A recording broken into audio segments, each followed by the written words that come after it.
اللہ کے نام سے شروع کرتا ہوں جو نہایت مہربان اور رحم کرنے والا ہے۔ میں ہوں احتشام اختر اور آپ لوگ دیکھ رہے ہیں احتشام اختر یوٹیوب چینل۔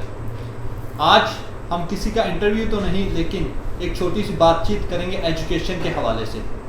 آج ہمارے ساتھ دو مختلف اوپینین رکھنے والے لوگ موجود ہیں، اشر بٹ صاحب اور متین رانا صاحب۔ انہوں نے پڑھائی جلدی چھوڑ کر کاروبار کو پریفر کیا اور یہ پڑھائی کمپلیٹ کر کے کاروبار کر رہے ہیں۔ اپنے مہمانوں کی جانب بڑھنے سے پہلے میں آپ کو بتاتا چلوں، شیئر یور ایکسپیرینس ود اس کا مقصد صرف یہی ہے کہ اگر آپ کے پاس کسی قسم کا ایکسپیرینس یا پھر کوئی سبق آموز واقعہ ہے جس کو سن کر یا جس کو دیکھ کر کسی کی زندگی میں بہتری آ سکے تو کائنڈلی ہمارے ساتھ رابطہ کریں، ہم آپ کا پلیٹ فارم بنیں گے۔ چنانچہ ہمیں زیادہ لوگ نہیں دیکھ سکیں گے لیکن کیا پتا جو کچھ لوگ دیکھیں ان کی زندگی میں آپ کی وجہ سے بہتری آ سکے۔ تو چلیے بڑھتے ہیں اپنے مہمانوں کی جانب۔ السلام علیکم اور بہت بہت شکریہ آپ لوگوں کا، آپ نے ہمارے لیے وقت نکالا۔ تو اشر بھائی شروع کرتے ہیں آپ سے۔ آپ نے ایسی کیا وجہ بنی کہ آپ نے پڑھائی چھوڑ کر کاروبار کی طرف رواں ہوئے؟ دراصل سر بات اس طرح کہ جو آپ کی لائف میں جو آپ کے دوست ہوتے ہیں نا وہ بہت اہم کردار ادا کرتے ہیں۔ تو وہ جو میری تھوڑی سی وہ دوستوں والی جو اسکول لائف میں جو میری کمپنی تھی دوستوں کی وہ کچھ ٹھیک نہیں تھی، اس کی وجہ سے اپنا تھوڑا سا جو دماغ تھا مائنڈ تھا وہ بالکل ڈل ہو گیا، جس کی وجہ سے جب ایک چیز نظر آ رہی تھی کہ میں پڑھ نہیں سکتا اپنے دوستوں کی وجہ سے، تو اس وجہ سے میں نے پھر پڑھائی کو الوداع کہا اور میں پھر کام پہ شروع ہو گیا۔ تو متین بھائی اگر آپ سے پوچھا جائے انسان کی زندگی میں پڑھائی کیوں ضروری ہے، آپ نے کیوں پڑھائی کو ضروری سمجھا؟ فرسٹ آف آل السلام علیکم، اور میں اپنی بات کا آغاز اسی طرح سے کروں گا کہ میں نے دنیا میں آج تک جتنے بھی کامیاب لوگ دیکھے ہیں وہ سارے میں نے پڑھے لکھے دیکھے۔ آج تک پڑھائی کیے بنا کوئی بندہ دنیا میں سکسیزفل نہیں ہو سکا۔ تو جیسے ہی میں نے ایسے دیکھا سب کو، مجھے لگا کہ پڑھائی میں نے کرنی ہے کیونکہ اس کے علاوہ اور اس کے بنا ہمارا معاشرہ بالکل کچھ بھی نہیں ہے، اور پڑھائی کا انسان کی زندگی میں بہت اثر ہے۔ انسان کو پتہ چل جاتا ہے پڑھائی کے ساتھ کہ اس نے آگے اپنی لائف میں کیا کرنا ہے اور کیسے اپنی زندگی کو بہتر بنانا۔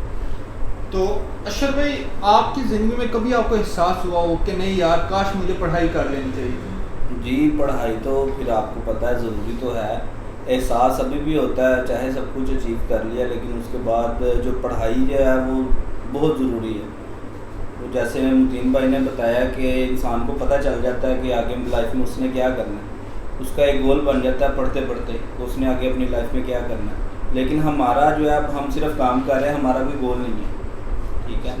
انہوں نے اپنی لائف کو زیرو سے سٹارٹ کیا ہے، اور وہ جو انہوں نے خواب دیکھا ہوا ہے اپنے بارے میں، پڑھے لکھے لوگ نے جس نے بھی تعلیم حاصل کی ہے اس نے جو خواب دیکھا ہے اس نے اسٹیپ بائی اسٹیپ اس کو اچیو کرنا ہے۔ تو پڑھائی تو میں بیسیکلی یہی کہوں گا کہ پڑھائی تو ضروری ہے ہر معاشرے میں ہر بندے کے لیے۔ تو اگر آپ کو پتہ ہے کہ آپ پڑھ سکتے ہیں تو آپ ضرور پڑھیں۔ آپ کی لائف میں ایسی کون سے موقع آئے تھے جہاں پہ آپ کو احساس ہوا کہ نہیں یار مجھے پڑھنا چاہیے تھا؟ کوئی ایکسپیرینس ہوتا ہے وہ ایکسپیرینس ہمارے ساتھ شیئر کریں۔ کبھی آپ کو شرمندگی کا سامنا کرنا پڑا ہو یا کبھی آپ کو کوئی ایکسپیرینس شیئر کریں ہمارے دیکھنے والوں سے۔ دیکھیں مطلب اسٹڈی جو ہے وہ آپ کو ہر جگہ پہ جس بندے نے مطلب نہیں کی ہے، پڑھا نہیں ہے، وہ اس کو ہر موڑ کے اوپر وہ احساس دلائے گی کہ تم نے مجھے حاصل کیوں نہیں کیا، ٹھیک ہے۔ تو اسی طرح کئی موضوع یا کوئی واقعات ایسے ہیں اپنے مطلب کہیں پہ بیٹھتے ہیں، جب آفس کی کہیں پہ میٹنگ ہو تو وہاں پہ بیٹھتے ہیں، وہ جو بندے ہمارے مطلب انڈر اب کام کر رہے ہیں وہ ہم سے زیادہ ایجوکیٹ ہیں، تو مطلب ان کی کئی ایسی باتیں انگلش کے ورڈ ایسے ہیں جو ہمیں نہیں سمجھ میں آتے، تو تب پھر یہ احساس ہوتا ہے کہ یار کیا ہم بھی پڑھے ہوتے تو مطلب ان کے جیسے ہم بھی بول سکتے، بات کر سکتے، ہمارا لہجہ اس طرح کا ہوتا، ہمارے ایکسنٹ اس طرح کے ہوتے۔ تو متین بھائی ابھی آپ نے بات کی کہ جو بھی کامیاب لوگ ہیں وہ پڑھے لکھے ہیں، لیکن ایسے بہت سے لوگ ہیں جو نہیں پڑھتے، وہ ملک ریاض کی ایگزامپل دیتے ہیں۔ وہ کہتے ہیں ملک ریاض نہیں پڑھا لکھا لیکن اس کے پاس بہت سے پڑھے لکھوں سے زیادہ پیسہ ہے، اس کے بارے میں آپ کا کیا پوائنٹ آف ویو؟ اس کے بارے میں ایک ہی بات کہوں گا کہ ہر بندہ اس چیز تک نہیں پہنچ پاتا، یہ اللہ کی طرف سے ہے کہ وہ جس کو بھی چاہیں عزت دیں، جس کو چاہیں ذلت دیں۔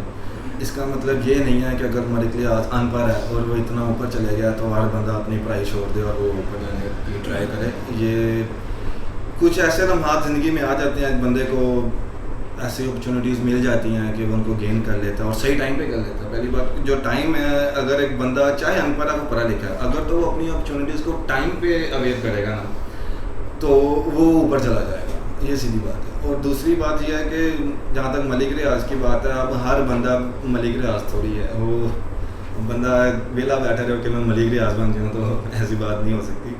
اس کے لیے پڑھائی بہت ضروری ہے. ضروری نہیں کہ ہر بندہ ملک ریاض ہی کیوں بنے گا، میں اس بات سے اگینسٹ ہوں کہ کیوں ملک ریاض کیوں بننا ہے. بھائی تم پڑھو اور تم اوپر جاؤ، اللہ کرے تو ملک ریاض سے اوپر جاؤ. بزنس میں اللہ تعالیٰ نے ویسے ہی ایک ترقی رکھی ہے. ہمارا اسلام کہتا ہے کہ بالکل تجارت میں آپ صحیح کہہ رہے ہیں تجارت میں. تو اس وجہ سے میں اس بات کے لیے کبھی ایگری نہیں کروں گا جو ملک ریاض ہے اور وہ پڑھا لکھا نہیں ہے تو ہم بھی کہیں گے جی ہم پڑھے لکھے نہیں ہیں ہم اوپر جا سکتے ہیں. ایسی بات نہیں، پڑھائی بہت ضروری ہے. لیکن پڑھائی میں آپ کو پڑھائی نے کس جگہ فائدہ دیا؟ ہر جگہ پہ مجھے پڑھائی نے فائدہ دیا ہے. میں آپ سے کیا بتاؤں کہ آپ بیٹھنا، کھڑے ہونا، کسی بات کرنا. پڑھائی ضروری نہیں ہے کہ صرف بندے کو یہی سکھاتی ہے جی ہم نے صرف پڑھ لیا تو اگر ہم نہیں پڑھے تو بات کرنے کا طریقہ، بندوں میں بیٹھنا. پڑھائی ہر طرف سے 5 بندے اکٹھے ہو جائیں جو ان پڑھ نہیں ہے اور صاف بندہ نظر آ جائے گا جی وہ پڑھا لکھا نہیں ہے. پڑھائی کے لیے بڑا ضروری ہے کہ اپنا آپ سروائیول نہیں کر سکتے ہیں. اب میں الحمدللہ آنر آف اے فیکٹری، تو اکثر میں اپنے امپلائی سے پوچھتا ہوں کہ یار پڑھائی کتنی کی ہے، وہ کہتے ہیں ذرا بھی نہیں پڑھے، اسکول سے بھاگ گئے ہیں 5ویں میں 4تھی میں. میں ان سے اب پوچھتا ہوں کہ یار پڑھنا ہے، وہ کہتے ہیں ہاں یار میں نے پڑھنا ہے. اس لیے کہتے ہیں ذلیل ہو رہے ہیں، بہت زیادہ تنگ ہو رہے ہیں. پڑھے ہوتے کہیں بندہ منیمم میٹرک بھی کر لینا تو بندہ کہیں